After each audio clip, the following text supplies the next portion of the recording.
Janasena MLA అరవ శ్రీధర్ ఈరోజు social media అవనండి, మిగతా వార్తా ప్రచారాల్లో అవనియండి, అదే ప్రధాన వార్తగా ఉన్న నేపథ్యం చాలా అంశాలు ఉన్నప్పుడు. ఎందుకంటే జనసేన పార్టీలో ఏ చిన్నది ఏదైనా సరే, చిన్నదవనియండి పెద్దదవనియండి, తప్పే.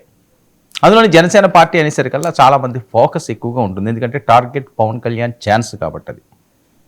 సో పవన్ కళ్యాణ్ గారు ఆయన విధానం కానీ, ఆయన చెప్పే అంశాలు కానీ, వీటిలన్నింటినీ కూడా పదే మా క్యాడర్ ఎలా ఉండాలి, మన నాయకులు ఎలా ఉండాలి, పార్టీ ఏ రకంగా ముందుకు సాగించాలి, ఎలా మీరు తర్ఫీదు అవ్వాలని చెప్పి ఎన్నో రకాలుగా ఎన్నో మెసేజ్లు ఆయన ఇచ్చారు.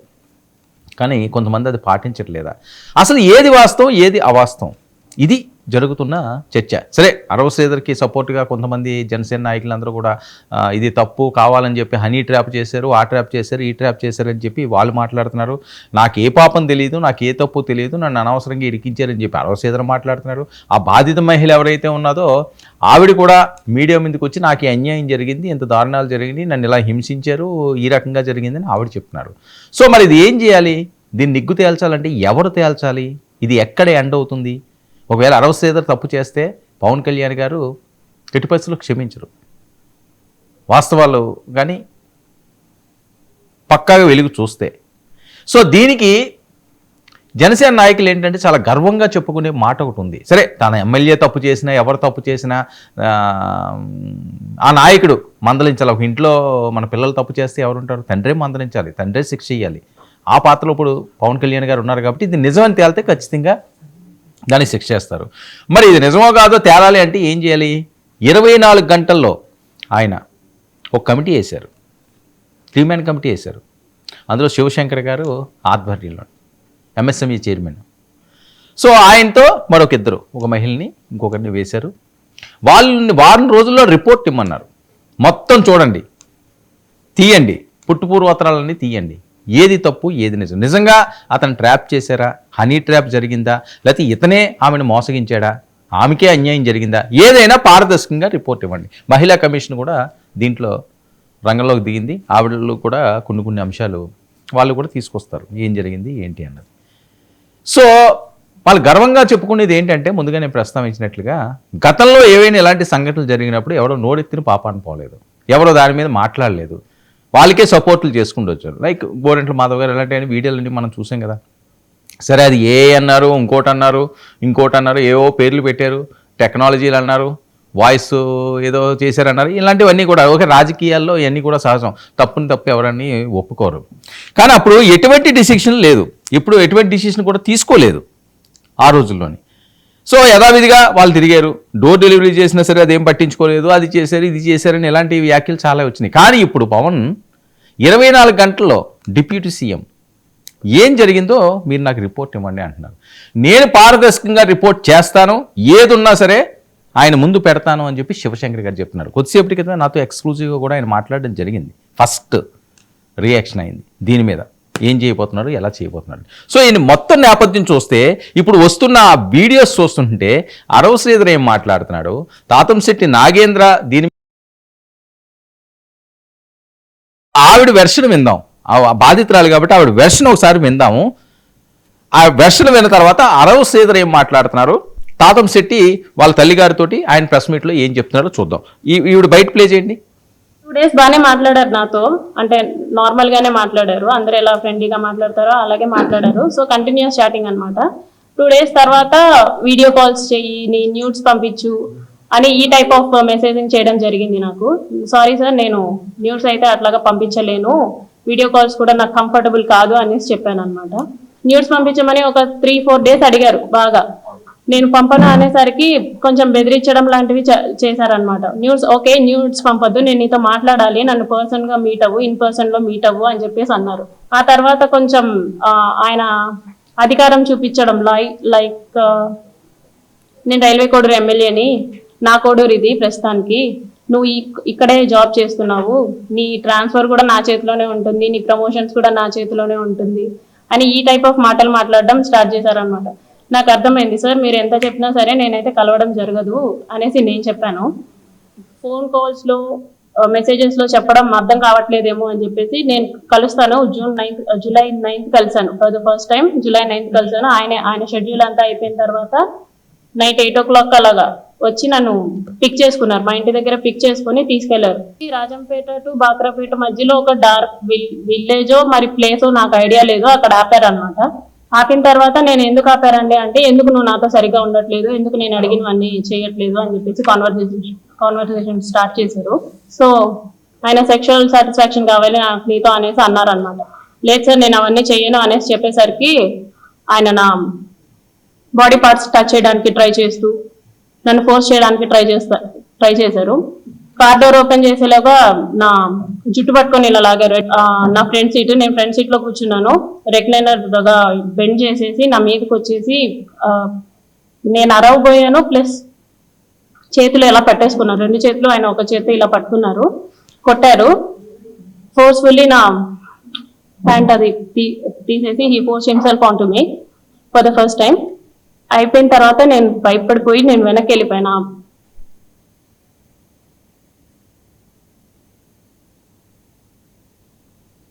సో సరే, ఇది ఆవిడ చెప్పేది ఇది. సరే, ఎవరికైనా సరే ఆ పరిస్థితులు రాకూడదు, ఎవరు అలా చేయకూడదు. అది ఏ స్థాయి వాళ్ళైనా, ఏ పార్టీ వాళ్ళైనా, ఎవరైనా. ఇది నిజం అయితే, కానీ ఇది నిజం కాదు అంటున్నారు. హనీ ట్రాప్ అంటున్నారు. ఈవిడే ఒక ఎమ్మెల్యే కదా అని చెప్పి ఆయన ఏదో ట్రాప్ చేశారు అంటున్నారు. సో అరవ శ్రీధరు ఆయన ఏం చెప్తున్నాడు, ఆయన కూడా ఒక వీడియో రిలీజ్ చేశాడు, అది ప్లే చేయండి. నేను అరవ శ్రీధర్, రైల్వే కూడా జనసేన పార్టీ ఎమ్మెల్యేగా ఉన్నాను. మార్నింగ్ నుంచి ఏదైతే నా మీద తప్పుడు ప్రచారం, అదేవిధంగా తప్పుడు ఫేక్ డీప్ ప్రచారం చేస్తున్నారో దానికి నేను సూటిగా వాళ్ళనే క్వశ్చన్ అడుగుతున్నాను. నేను 2021 నుంచి సర్పంచ్గా 3 years కంటిన్యూగా సర్పంచ్గా పనిచేశాను. సర్పంచ్గా పనిచేసేటప్పుడు నా విలేజ్లో కావచ్చు, లేకపోతే పక్క పంచాయతీలు కావచ్చు, మండలంలో కావచ్చు, ఏ రోజైనా శ్రీధర్ ఇలాంటి తప్పులు చేస్తాడు, శ్రీధర్ పలానా తప్పులు చేస్తాడు, తప్పుడు వ్యక్తి అని నిరూపించండి. అదేవిధంగా ఈరోజు మా జనసేన పార్టీ అధ్యక్షులు శ్రీ గౌరవ ఉప ముఖ్యమంత్రి కళ్యాణ్ సార్ దగ్గర ఆయన అడుగుజాల్లో నడుస్తూ ఆయన పనితీరుపై దృష్టి పెట్టి ఆయన ఎట్లయితే ప్రజలకు సేవ చేస్తున్నారో అంతటికన్నా కొంచెం ఆయన దాంట్లో 1% ప్రజలకు సేవ చేస్తూ నా రైల్వేకోట నియోజకవర్గంలో నేను పని చేస్తుంటే నాపైనే ఈ విధంగా దుష్ప్రచారం స్టార్ట్ చేయడం జరిగింది. ఏదైతే నేను ఈ videos, fake DP videos morning నుంచి ఫేక్ అని చెప్తున్నారో దానికి నేను సూటిగా మరొకసారి వాళ్ళని అడుగుతున్నాను. ఈ 1.5 year నుంచి నేను చేసా అంటున్నారు కదా, నేను లాస్ట్ 6 months నుంచి నన్ను ఇట్లే హరాస్మెంట్ చేస్తూ ఉంటే మా అమ్మ వెళ్ళి పోయి పోలీస్ కంప్లైంట్ కూడా ఇచ్చింది. కావున దానికి కూడా మళ్ళీ కూడా నేను దీని వెనక ఎవరున్నారు, ఎవరైతే ఈ వాంటెడ్గా చేస్తున్నారో కూడా నేను చట్టపరంగా కోర్టు నుంచే ఎట్లయితే దానికి తగిన చర్యలు తీసుకోవాలో అదేవిధంగా చర్యలు తీసుకొని నేను ఇదండి అరవ శ్రీధరు ఆవేదన. ఇది వాళ్ళ అమ్మగారు వెళ్ళి పోలీస్ స్టేషన్లో కంప్లైంట్ ఇచ్చారని ఆయన అంటాడు. ఆయన ఒక శాసనసభ్యులు, అసలు పోలీస్ స్టేషన్లో పిలిస్తే వాళ్ళే వస్తారు ఇంటికి, ఎస్ఎల్సీఏలు. వాళ్ళ అమ్మగారు వెళ్ళడంలో ఆంతర్యం ఏంటి? అంత సౌమ్యుడా, అంత అమాయకుడా, అంత మంచివాడా అంటే ఏ రకంగా సంబోధించాలి? సో ఇందులో చాలా అంశాలు ఉన్నాయి. ఇప్పుడు ఆవిడ రోడ్డు ఎక్కవలసిన అవసరం ఏమొచ్చింది? నిజంగా ఓకే, ఒకరికొకరికి ఇష్టమైంది అనుకోండి, అలా సహజీవనాలు చేయొచ్చు, లేకపోతే ఇంకోటి చేయొచ్చు, ఇంకొకటి చేయొచ్చు. ఒకరికొకరికి ఇష్టమైనప్పుడు ఎవరో కూడా దానికి అడ్డుపడకండి అని చెప్పి కొన్ని న్యాయస్థానాలే మాట్లాడిన సందర్భాలు అయితే గతంలో చాలా వచ్చినాయి, చాలా వైరల్ అయిన అంశాలు కూడా. సో అలాంటి టైంలో వీళ్ళిద్దరి మధ్యన ఆ విభేదం ఎందుకు వచ్చింది? తను చెప్పిన మాటల ప్రకారం 2024లో ఫేస్బుక్లో ఎమ్మెల్యేకు మెసేజ్ చేసి తర్వాత 3 గంటలు చాట్ చేశారంటున్నారు. 2024 జూలై 9న నన్ను కారులో ఆయన తీసుకువెళ్ళాడు బయటికి, బలవంతం చేశారు నన్ను అన్నట్లుగా. ఇష్టం లేకుండా, తనకి ఇష్టం లేకుండా అగాయిచ్చాడని నేను పాల్పడ్డానని ఆవిడ ఆవేదన. 2024 జూలై అంటే దీన్ని ఏ రకంగా చూడాల్సిన అవసరం? అంటే ఆయన ఎమ్మెల్యే అయినా అతి తక్కువ సమయంలోనే.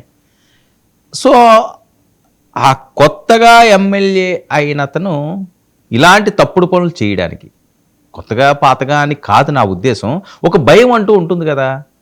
మరి అప్పటి వరకు వీళ్ళిద్దరూ ఏమైనా కలిసి మెలిసి ఉన్నారా, ఒకరికొకరు ఇష్టపడ్డారా, ఆ తర్వాత ఏమైనా విభేదాలు వచ్చినాయా? 2024 జూలైలో జరిగితే 2026 జనవరిలో ఇది బయటికి రావడం ఏంటి? ఇన్ని నెలలు ఎందుకు అవసరం వచ్చింది? 5 సార్లు అబార్షన్ చేసుకున్నప్పుడన్నా మీడియాలోకి ఎందుకు రాలేదు? ఎవరు భయపెట్టారు? మరి ఆ భయపెట్టే వాళ్ళు ఇప్పుడు కూడా భయపడతారు కదా, ఇప్పుడు ఎందుకు అంత ధైర్యం వచ్చింది? ఎందుకంటే ఇవన్నీ కూడా బయటపడాల్సిన అవసరం. ఒక శాసనసభ్యుడి మీద వచ్చిన ఆరోపణలు, ఒక మహిళ ఆవేదన, ఇది ఆవిడికి జరగకూడదు. ఒకవేళ తప్పు చేయకపోతే అతనికి అన్యాయం జరగకూడదు. ఇలాంటి టెక్నికల్ అంశాలు ఇందులో ఎన్నో ఉన్నాయి. ఒకరోజు 2 రోజులు కాదు కదా. జూలైలో జరిగిందట, 2024 జూలై. ఆవిడ డేట్ కూడా చెప్తున్నది కదా, 24 జూలై 9నే. జూలై 9 అంటే ఈరోజు జనవరిలోకి వచ్చేసిన పరిస్థితి. సో ఇలాంటి సిచ్యువేషన్లో దీని వెనకాతలు ఉన్న అంశాలు ఏంటి? ఇన్ని నెలలు, సంవత్సరానికి పైబడిన, జూలై టు జూలై సంవత్సరం వేసుకున్నా, August, September, October, November, December, అంటే సుమారు 18 నెలలు టైం తీసుకోవాల్సి వచ్చిందా? 18 నెలలు అంత ఆవేదన, అంత బాధ, అంత పెయిన్ తీసుకోవాల్సిన అవసరం తనకేం వచ్చింది? సరే, అలాంటప్పుడు ఇష్టం లేకుండా 5 సార్లు అబార్షన్ చేయించుకోవడం అంటే అది సామాన్యమైన విషయం కాదు. ఆరోగ్యపరంగా కూడా చాలా ఇబ్బంది పడి ఉంటుంది. ఒకవేళ ఇది నిజమైతే 5 సార్లు అబార్షన్ ఒక మహిళ చేయించుకోవడం అంటే అంత సాహసం ఎవరో చేయరు. సరే, మొదటిసారి పొరపాటు జరిగింది, మొదటిసారి తప్పు జరిగింది, మనకి ఇష్టం లేకుండా ఆయన అంగబలమో అర్ధబలమో, లేకపోతే ఆయన ఎమ్మెల్యే కాబట్టి తన ఉద్యోగం పోతుందనో, లేకపోతే వేరే రకంగా ఇబ్బంది పడతాడనో, లేకపోతే తన్నేమన్నా చేసేస్తాడేమో అని చెప్పి ఒకసారి భయపడతారు. అంటే ఇది ఎవరి తప్పు ఎవరిది రైట్ అని నేను చెప్పట్లేదు. సామాన్యంగా వ్యూవర్స్లోని, ప్రజల్లోని ఉన్న క్వశ్చన్లు ఇవి. అసలు ఏది నిజం, ఏది అబద్ధం? ఒకసారి అబార్షన్ జరిగింది అనుకుందామండి. చాలా మనం చూస్తుంటాం, పాపం చాలామంది మహిళలు ఈ రకంగానే ప్రలోభాలకు లోబడి, కొంతమంది అఘాయిత్యానికి లోబడి, కొంతమంది వాళ్ళ పరపతితోటి లొంగబరుచుకుని ఇబ్బందిని పెట్టిన వాళ్ళు ఉన్నారు. మొదటిసారి అబార్షన్ అయినప్పుడు అది తీయించుకోవడమే పెయిన్. ఎందుకంటే రక్త సంబంధాన్ని ఎవ్వరూ కూడా వదులుకోవడానికి చూడరండి. ఇష్టం లేకుండా జరగనివ్వండి, అది ఇష్టమని జరగనివ్వండి, ఏదైనా అవ్వచ్చు, ఆ రకంగా చేయరు. సరే, రెండోసారి అన్నది అసలు ఛాన్సే ఇవ్వరు, ప్రెగ్నెన్సీ వరకు కూడా వెళ్ళరు. మరి రెండోసారి వెళ్ళారు, రెండోసారి అబార్షన్ చేయించుకున్నారట. రెండోసారి అబార్షన్ చేయించుకున్న తర్వాత అది విపరీతమైన పెయిన్ ఉంటుంది. ఏంటి, నా పిల్లలు, నా రక్తం, దాన్ని ఎందుకు ఇలా నేను చేస్తున్నానని చెప్పి ప్రెగ్నెన్సీకి వెళ్లకుండా జాగ్రత్తలు తీసుకోవాలి. వెళితే ఈసారి ఖచ్చితంగా నా వారసుల్ని ఉంచుకునే విధంగా అన్న ఎవరన్నా ఆలోచిస్తారు. రెండోసారి ఆవిడ చేయించుకున్నదట, మూడోసారి చేయించుకున్నారట, నాలుగోసారి చేయించుకున్నారట, ఐదోసారి చేయించుకున్నారట. ఇదేమి 16 నెలల్లో 17 నెలల్లో 5 సార్లు అబార్షన్ చేయించుకోవడం అంటే చాలా ఆశ్చర్యంగా ఉంది. ఎందుకంటే దీని పుట్టు పూర్వత్వాలు బయటికి తీసుకురావాల్సిన అవసరం ఉంది ఎవరైనప్పటికీ కూడా. నిజంగా అతను తప్పు చేస్తే ఆ మహిళ ఎంత నరకయాతన అనుభవించాలండి? 5 సార్లు అబార్షన్ చేయించుకోవడం అంటే సామాన్యమైన విషయమా? తన లైఫ్కే థ్రెట్ ఉండే పరిస్థితి ఉంటుంది. ఎందుకంటే అదేదో అఫీషియల్గా చేసేవి కాదు కదా. అబార్షన్ చేయమంటే ఎవరు చేస్తారు? ఇప్పుడున్న పరిస్థితుల్లో ఏదో రకంగా చేయాలి, ఒక రాంగ్ రూట్లోనే వెళ్ళి చేయించుకోవాలి. అలాంటివన్నీ కూడా, ఇలాంటి కార్యక్రమాలన్నీ కూడా డైరెక్ట్గా చేసి పని ఉండదు కాబట్టి, అలా ఒప్పుకోరు కాబట్టి. సో అది దొడ్డిదారినే చేయించుకోవాలన్నప్పుడు ఏదో అడావిడిగా కొన్ని అంశాల్లో చేస్తారు. 5 సార్లు అబార్షన్ చేయించుకోవడం అంటే సామాన్యమైన విషయం కాదు. సో 5 సార్లు అయిన తర్వాత ఇప్పుడు ఎందుకు ఆవిడ బయటకు వస్తున్నది? మొదటిసారి అయినప్పుడే ఈరోజు బయటకు వస్తే ఎప్పుడో న్యాయం జరుగును కదా. మరి అరవ శ్రీధర్ మాట్లాడినవి తప్ప ఎమ్మెల్యే, లేకపోతే ఈవిడ చెప్పేది తప్ప, లేకపోతే ఈవిడ చెప్పేది నిజమా, ఆయన చేసింది తప్ప, లేకపోతే ఆయన ఏ తప్పు చేయలేదా, ఈవిడ అబద్ధాలు చెబుతున్నదా? ఇప్పుడేంటి ఇదంతా ఇలా నడుస్తుంటే ఇప్పుడు 25 కోట్ల డిమాండ్ చేశారని చెప్పి మరొక ప్రెస్ మీట్ వస్తుంది. ఒక కన్ఫ్యూజ్, ఒక థ్రిల్లర్లా ఉన్నది ఈ సినిమా, సస్పెన్స్ థ్రిల్లర్లా ఉన్నది. ఏది నిజం ఏది అబద్ధం అన్నది. మరి ఎండ్ కార్డ్ ఎలా పడుతుందో తెలీదు. అది కూడా ప్లే చేయండి. తాతంశెట్టి నాగేంద్ర ఆయన ప్రెస్ మీట్ పెట్టాడు అరవ శ్రీధర్ వాళ్ళ మదర్ తోటి. ఆయన ఏదో ఫోన్లో ఇదిగో నాకు సాక్ష్యాధారాలు చూపిస్తానని ఆయన చూపిస్తున్నాడు. ప్లే చేయండి. అది మాట్లాడినటువంటి ఆడియో ఉంది నా దగ్గర. మేము ఏమనుకుంటున్నారు, మీరు డబ్బులు ఇస్తారా, లేకుంటే నా దగ్గర కొన్ని ప్రూఫ్స్ ఉన్నాయి, మిమ్మల్ని నేను వదలను అని చెప్తూ అని. సరే, ఏం మాట్లాడిందంటే కొద్ది ఈ 1.5 సంవత్సరం నువ్వు నా దగ్గర ఆడిన అబద్ధాలకి, నాకు చేసిన మోసాలకి నమ్మించి నువ్వు నన్ను వాడుకున్నావు చూడు. 5 సార్లు కడుపు వచ్చి పోయింది చూడు. ఇదంతా ఒక ప్రీ ప్లాన్డ్ ఆడియో. 25 కోట్లు. ఎందుకంటే ఏం కావాలండి? ఇప్పుడు నేను మిమ్మల్ని అందరినీ చేతులు జోడించి అడుగుతున్నా, అసలు జనసేన పార్టీకి ఏ విధమైనటువంటి సంబంధం లేకుండా ఒక హనీ ట్రాప్ లేడీ 25 కోట్ల రూపాయల కోసం ఒక ట్రాప్ చేసి అతని దగ్గర ఏదో కొన్ని మెసేజ్లు పెట్టించుకొని అతన్ని వీధిలో పెట్టే ప్రయత్నం చేస్తూ అతని ద్వారా ఎవరో ఇవ్వాలని మీరు ఇది మన గౌరవ విలేకరుని మీద దాడి చేసినటువంటి వీడియో, అక్కడ వాడిన భాష మీరు అందరూ వినండి. కాబట్టి నేనేం చెప్తున్నానంటే ఈ 2 ఎఫ్ఐఆర్లు ఎప్పుడైనాయో వచ్చేసింది. తర్వాత నేను ఇంకోటి కూడా చెప్పదలుచుకున్నాను. 2021-22 నుంచి తిరుపతి పట్టణంలో ఆమె ఒక ఇల్లు తీసుకుని ఉంది. నేను పేదరాలను నాకేం తెలియదు అంటుంది కదా. తిరుపతి పట్టణంలో 3 సంవత్సరాల నుంచి ఇల్లు ఉంది. ఈమె చెప్తుంది కదా 1.5 సంవత్సరం నుంచి శ్రీధర్ అని. మరి ఈ ఇంటి ఓనరు కడప జిల్లా ఎస్పీకి కంప్లైంట్ చేశాడు. నన్ను బెదిరిస్తోందండి, మీ పంచాయతీ ఆఫీసులో వీణావాణి అని ఉండే ఒక లేడీ అని ఎస్పీకి పెడితే ఆ ఎస్పీ పంచాయతీ ఈవోకి పంపించాడు. అదేందయ్యా అది, ఖాళీ అన్న చేయమను డబ్బులన్నా ఇవ్వనని. అప్పుడు ఈవో ఆ ఎస్పీ గారికి ఇచ్చిన కంప్లైంట్ తో వాళ్ళు ఖాళీ చేయించండి లేదా డబ్బు ఇవ్వండి అని చెప్పి ఈవో ఇచ్చిన రిటర్న్ ఎస్పీకి పెట్టుకున్నటువంటి ఆ ఓనర్ ఎస్పీకి పెట్టుకున్నటువంటి కంప్లైంట్ మాట్లాడినటువంటి ఇదండి. ఇది సామాన్యమైన సిరీస్లా లేదు. ఇది చాలా పార్ట్లు ఉన్నాయి దీంట్లోని. ఇది పార్ట్ 1లా ఉంది, నిన్న రిలీజ్ అయింది. ఇప్పుడు తాతంశెట్టి నాగేంద్ర ఆ పార్ట్ 2 చూపిస్తున్నాడు. ఆయన ఈవిడ గతాన్ని తీసుకొస్తున్నారు. మరి ఫ్యూచర్ ఎలా ఉండబోతున్నది వీళ్ళది?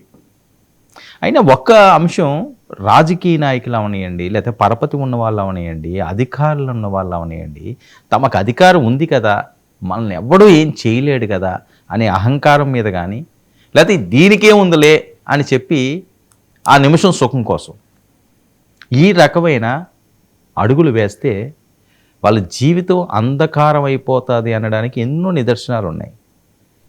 మనం ఉదయం లేచిన దగ్గర నుంచి ఎన్నో వీడియోలు చూస్తూనే ఉన్నాం. అయినప్పటికీ కూడా ఈ జాడ్యం పోవట్లేదు, ఈ పైత్యం పోవట్లేదు. సరే, నీకు ఇష్టపూర్వకంగా ఉన్నదా, నీకు అంగీకారంతో ఉన్నదా, నీకు మనస్ఫూర్తిగా వాళ్ళతోటి ఆ సంబంధం కొనసాగుతుందా, మీ ఇష్టం. మీ పర్సనల్ విషయాలు ఎవరికి అవసరం లేదు. సమాజానికి దమ్మిడి పైసా కూడా పనికిరావది. మీకు నచ్చినట్టుగా మీరు చేసుకోండి. కానీ ఇలాగ రోడ్ల మీదకి వచ్చి ఒక ఎమ్మెల్యే మీద ఈరోజు ఒక మహిళ మాట్లాడుతున్నది. ఇది ఎలాంటి మెసేజ్ ఇస్తున్నదండి సమాజానికి? ఒకవేళ ఇది నిజమైతే అసలు మీరు ఏం చేసినట్టు? ఈ రాజకీయాల్లోకి రావాలనుకున్న వాళ్ళు, రాజకీయాలని చాలా గొప్పగా భావించి ఇందులో కొనసాగాలనుకున్న వాళ్ళు ఇప్పటికే తక్కువైపోయారు. రాజకీయాలంటే ఒక వ్యాపారం, రాజకీయాలంటే ఈ రకమైన రాసలీలలు. ఇదా మనం ఇచ్చే మెసేజ్? గత తరం ఎంత అద్భుతంగా రాజకీయాలు చేసేది. ఒక్క మాట పడేవారు కాదు, ఒక్క తప్పు మాట మాట్లాడేవారు కాదు. ఈరోజు బూత్ లేకపోతే ప్రెస్ మీట్ ఉండదు, తప్పుడు మాటలు రాకపోతే ప్రెస్ మీట్ ఉండదు, విమర్శించకపోతే అది అసలు ప్రెస్ మీటే కాదు, తిట్టకపోతే అసలు ప్రెస్ మీట్ కాదు. ఇంకది ప్రజెంట్. ఫ్యూచర్ కూడా ఇదే కొనసాగిస్తారా? గతాన్ని మార్చేశారు. నేను ఇప్పుడు ఏదో అరవ శ్రీధర్ ఒకరి గురించి నేను అంటలేదు. సమాజంలో ఇలాంటి సంఘటనలు చేసే ఎవరైతే ఆ కామ క్రీడాకారులు ఉన్నారో ఆ క్రీడాకారులకు ఇచ్చే మెసేజ్. దీన్ని ప్రజలు గమనిస్తుంటారు. గోరంట్ల మాధవ్ చేసినప్పుడు ఎవ్వరూ కూడా ఆయనకి పాలాభిషేకాలు చేయలేదు, ఆయనకి అభినందనలు తెలపలేదు. చిచి ఇదేంటిరా బాబు అన్నారు. ఆయన ఏదో ఓకే డీప్ ఫేక్ అన్నాడు. ఇప్పుడు ఈయన్నే అంటున్నారు, ఈయన డీప్ ఫేక్ అంటున్నారు. అంటే ఇంక పూర్తిగా ఇంకా నిర్ధారణ రావాల్సిన అవసరం ఉంది. అది ఎంతో టైం కూడా కాదు. అరవ శ్రీధర్కి వారం టైం ఇచ్చారు. ఈయన వెళ్ళి చెప్పుకోవాల్సిన అవసరం ఉంది. సో రాజకీయాల్ని రాజకీయాల్లాగే దయచేసి చేయండి. మీరు ఏమైనా తప్పుడు పనులు చేద్దామని అనుకున్న వాళ్ళు సంఘటనలు ఇప్పుడు పరువు పోయిందా? ఆ నియోజకవర్గంలో ఇది నిజమో అబద్ధమో తర్వాత అంశం అండి. ఫస్ట్ అయితే వార్త వైరల్ అయిపోయిందా? ఆ వీడియోలు అయితే బయటపడిపోయినాయా? ఆవిడ డైరెక్ట్గా మిమ్మల్ని తిడుతున్నదా? ఇంత దారుణంగా ఇలా చేసేడు అని చెప్తున్నదా? ఇంక మీ వ్యక్తిత్వం ఏమైపోయింది? మీ రాజకీయ జీవితం ఏమైపోయింది? ఒకవేళ మీరు ఆ తప్పు చేస్తే ఆ సుఖం కోసమే కదా, మొత్తం నాశనం అయిపోయిందా? మీ రాజకీయ జీవితం నాశనం అయిపోయినట్టే కాదా? ఇంకేమైనా ఉంటుందా? సరే మీరు తప్పు చెయ్యలేదనుకున్నా ఇది మీ మీద అయితే ఇది పోదు. ప్రతి ఒక్కరు మిమ్మల్ని అనుమానంగా చూస్తూనే ఉంటారు. ఏమంటారు ఒకవేళ నిజమైనా అని? ఇది నిజం కాదు అనుకుందాము, ఆయన కడిగిన ముచ్చుల్లాగా బయటకు వచ్చాడు అనుకున్నాం. కానీ ఆయన పదవిలో ఉన్నాడు కాబట్టి మేనేజ్ చేర్చుకున్నాడు. ఎందుకు చేసి ఉండడు? ఎమ్మెల్యేలు ఎవరు పట్టించుకుంటాడు? ఇలాగ వస్తాయి. మీరు తప్పు చేసినా మీకు శిక్ష తప్పదు, అది తప్పు చెయ్యకపోయినా మాటలు తప్పవు. సో చాలా జాగ్రత్తగా ఉండండి. మీరు ఒక నియోజకవర్గానికి మంచి చేయకపోయినా పర్లేదు, ఒక నియోజకవర్గాన్ని నాశనం చేయొద్దు. ఆ జిల్లాలోని చెడ్డ ప్రభావం వైపు లోను కాకుండా ఉండేటట్లు చెయ్యండి ప్రజలందరూ కూడా. పార్టీ పరువు కాపాడకపోయినా పర్వాలేదు, పార్టీ పరువులు మాత్రం ఏ రాజకీయ నాయకులు తీయకండి. మనం చేసిన ఒక తప్పు ఆ వ్యవస్థకి సంస్థని సర్వనాశనం చేస్తాయి. మనం చేసిన ఒక్క తప్పు ఎవరైనప్పటికీ కూడా, మనం ఏదైనా ఒక తప్పు చేస్తే ఆ కుటుంబానికే చెడ్డ పేరు. ఒరే అలాంటి వాడిని కన్నాడు రాడు, ఒరే ఆడ అన్నట్టు రాయుడు, ఆడ తమ్ముడట్టు రాయుడు, ఆడ బామ్మడిదట్టు రాయుడు, లేకపోతే ఆడ బావట్టు రాయుడు, ఇలా మాట్లాడతారు. ఆడు ఈడు అని మాట్లాడతారు. ఆ స్టేజ్ మనం ఎందుకు తెచ్చుకోవాలి? కుటుంబాల్ని ఉన్నతంగా ముందుకు తీసుకెళ్ళడానికి, మన వారసులని, మన వారసత్వాన్ని ఒక మంచి గాడిని గడపడానికి ప్రతి కుటుంబం చూస్తే ఇలాంటి వార్తలు మనం చర్చించుకోవాల్సిన అవసరం లేదు. సరే మరి దీని పర్యవసానాలు ఏ రకంగా ఉంటాయో, అసలు జనసేన మీద పడింది ఇది, ముఖ్యంగా పవన్ కళ్యాణ్ గారు టార్గెట్గా ట్రోల్స్ నడుస్తున్న నేపథ్యం. ఆయన మొన్నే చెప్పాడు 3-4 రోజుల క్రితం, చాలా కుట్రలు జరుగుతున్నాయి, కుతంత్రాలు జరుగుతున్నాయి, చాలా జాగ్రత్తగా ఉండండి అని. అది జరిగింది. సరే నిజమా అబద్ధం అన్నది ఆ కమిటీ తెలుస్తుంది. ఏదైనప్పటికీ కూడా మనకి పదవి ఉంది కదా అని విర్రవీగి ఏం చేసినా చెల్లుతుంది అనుకున్న వాళ్ళకి మాత్రం ప్రజలు చెంపపెట్టు తప్పదు. ఇది మాత్రం ప్రతి ఒక్కరూ జాగ్రత్తగా గుర్తుంచుకోవాల్సిన అవసరం. పదవి శాశ్వతం కాదు. మీ జీవితం సుఖంగా నడిచే విధంగా వెళ్ళండి. పదవి పోయినా మీకు ఆ గౌరవం ఉంచుకుండేలా చూడండి. అది మీ కీర్తిని తీసుకొస్తుంది.